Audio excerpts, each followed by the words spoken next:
Yes, hello mga ka-iBabies. Today is the day na super excited kami dahil pupunta kami sa isang napakagandang lugar, ang Dusi Thani Resort dito sa Mabini, Davao de Oro. Grabe, hindi lang basta Christmas party ang pupuntahan natin, high-end experience pa. Kaya shout out sa Dolly Digos, thank you for making this possible. At long last, nandito na kami sa Dusi Thani, pero wait lang, kailangan pa namin sumakay ng speedboat para makarating mismo sa resort. At bago ang lahat, meron silang pakape dyan before kami sumakay sa speedboat nila. And then, ito na nga, papunta na kami doon sa resort na sinasabi nilang Dusi Thani. Ang saya ng vibe at halata naman sa mga nouns sa akong mga kaubandera, no? Super kalingaw and very adventure. Kaya kung gusto yung kakaibang travel experience, isa ito sa napakaganda talaga. Pagbaba namin ng speedboat, wow na wow! Ang linis kasi ng paligid at ang lawak at ang ganda ng view. Parang nasa ibang mundo. Oo.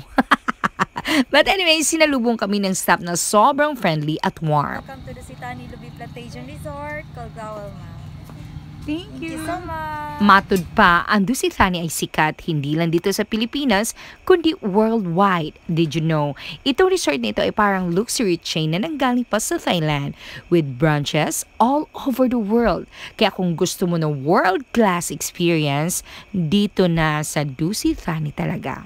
Mabuhay! Sawadika! Refreshment drinks po from Dusi Thani Lubi Plantation. Wow, thank you!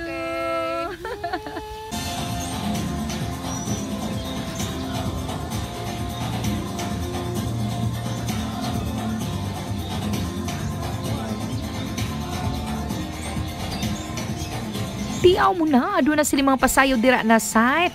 Ayun yung hagita taga-digos, day. And anyway, dumiretso na kami sa reception area nila. At dito kami parang function hall ang kanilang reception area, no, sa sobrang laki. Dito kami para magpa-register at kunin ang room cards namin. So, very organized sila. Walang hassle kahit ang raming tao, no? So, napakaganda. While sila na to busy kaayo sa pag-register o unsa pa di ara, ako kinigawas ko kay ako na dyan ipatanaw ning unsay mga nasa palibot ni ini. So, nakita na ko para pati man po din pagkadakua sa area. No? So, nalibog ag asa man dyan ang dagat diri.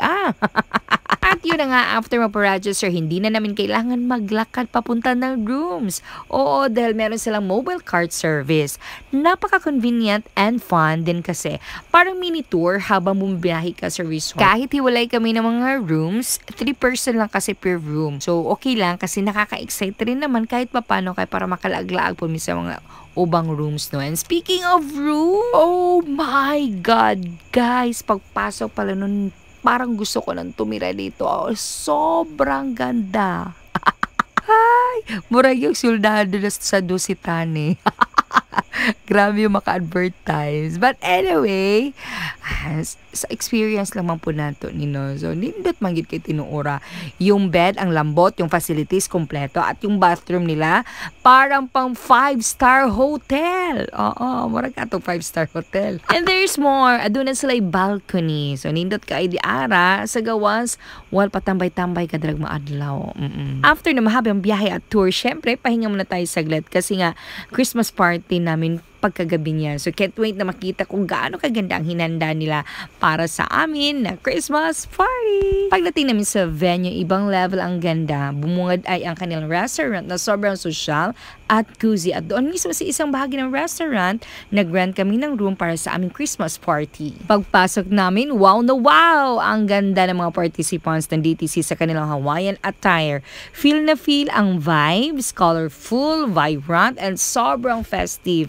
15 participants kami at ang kasama namin ng mga ka-vibes sa party ay ang mga masipag na head and staff ng Dole. And of course, before magsimula ang program, syempre, food is life muna. Oo, maski asa man ta, pagkaon yun ang pinaka-the best sa mga party. And promise, hindi kami na-disappoint.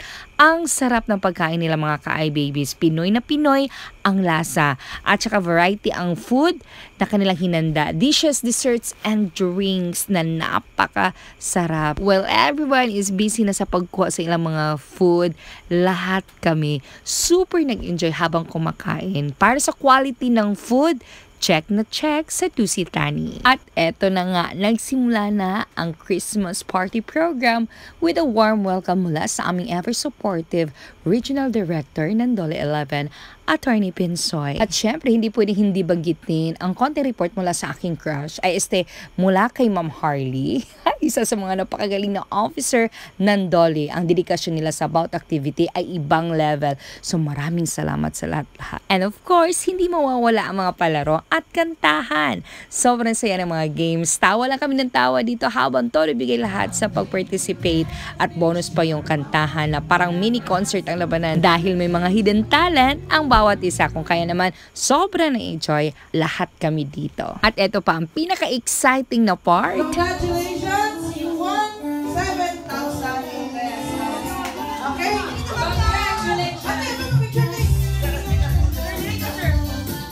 Daugan si iBaby kaubanan sa iyang mga grupo mga ka-iBabies. May picture taking pa with matching proud smile ng bawat nanalo. Pero ang tunay na highlights, ang gift giving. Ang saya sa puso na makita ang bawat isa na nakatanggap ng regalo. Talagang ramdam mo ang spirit of giving and Christmas this December. Sa last part ng program ay ang Congratulations! Ma'am Inita! inanunsyo ang best Hawaiian attire at ang pagbigay ng heartfelt message ng aming pinakamamahal na provincial head ng Dolly Digos, Sir Iyong. New Year! At syempre, hindi matatapos ang gabi ng walang kantahan at konting inuman. Sobrang saya ng bonding namin, pintuhan, tawanan, at ang daming memories na nabuo. Truly, this Christmas party is one for the books. Good morning mga ka-iBabies, last day na namin dito sa Dusitani kaya we woke up early at 6 a.m. para sulitin pa ang mga activities bago kami mag-check out ng 11 a.m. Pero syempre, tambay muna tayo dito sa ating balcony kasi may nag-golf so nindot kayo sila tanawon. No? After that, habang papunta kami sa restaurant upang kumain, along the way, ang dami namin nadaanan na exciting areas. May giant chessboard, basketball court, and tennis court. Pag abot sa restaurant, wow, ang daming food choices. Literal na hindi mo alam kung ano ang unahin mo kasi lahat mukhang masarap. At guess what? Hindi lang siya mukhang masarap, super sarap talaga. Walang tapon, lalo na pag panalo sa lasa. Isa na doon ang Dusitani. So lamig din lang mga pagkaon di rin, no? Pero kidaghan man pagkaayo. Di man po na to ato og kaon tanan. So tanaw-tanaw na lang ta di ara. Bidagway daw sa mga slim be. After breakfast, kailangan naming bilisan kasi may nature walk pa daw kami. Plano namin pumunta sa Lubi Plantation nila kasi special daw tong branch nila na Dusitani dahil Lubi Plantation ang main feature nila. Pero since marami namang lubi sa amuangoy, so nag-decide kami na mag-inland tour na lang kami. Ug ania, sa among pag-tour ang highlight, yung solar farm nila. Sabi ng tour guide, hindi sila gumagamit ng electricity na galing sa grid. Lahat solar powered.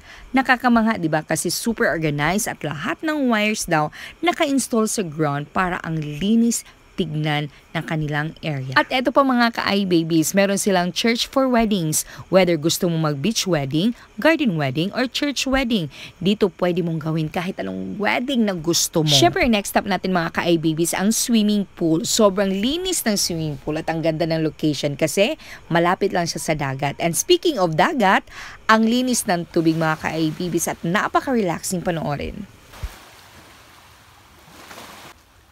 At hindi lang yan mga ka-iBabies, marami din silang mga water activities. Hindi lang namin na-feature kasi wala nang time. Balik tayo ng konti, may drink station malapit sa pool at dagat. Kung gusto mo ng coffee, juice, or kahit anong mga refreshing na inumin, imagine mo ito. Iinom ka ng favorite drinks mo habang nakatingin sa napakagandang view ng nature at dagat. So ganun kaganda. After all the fun and excitement, nandyan din ang gift station nila kung saan pwede kang bumili ng kanilang mga produkto bilang souvenir. Pero wow ha, murag mahal-mahal mapud siya. Oy, next life na lang. Sarit lang. So next time na lang nung nadagan tag kwarta. And yes, uwian ang mga ka-iBabies. Balik na kami sa Digos City, Davao del Sur. But before we go, let me share a quick reminder. Sa lahat ng biyahe, hindi lang ang destination ang mahalaga, kundi pati na rin ang journey, ang mga experiences at alaala na nagiging tunay na yaman natin. So while you are out there exploring, make sure to enjoy the moment, cherish the small things, and always carry with you the lesson learned along the way. Salamat sa pagtangkilik and see you on the next adventure mga ka-iBabies. I love you all. Bye!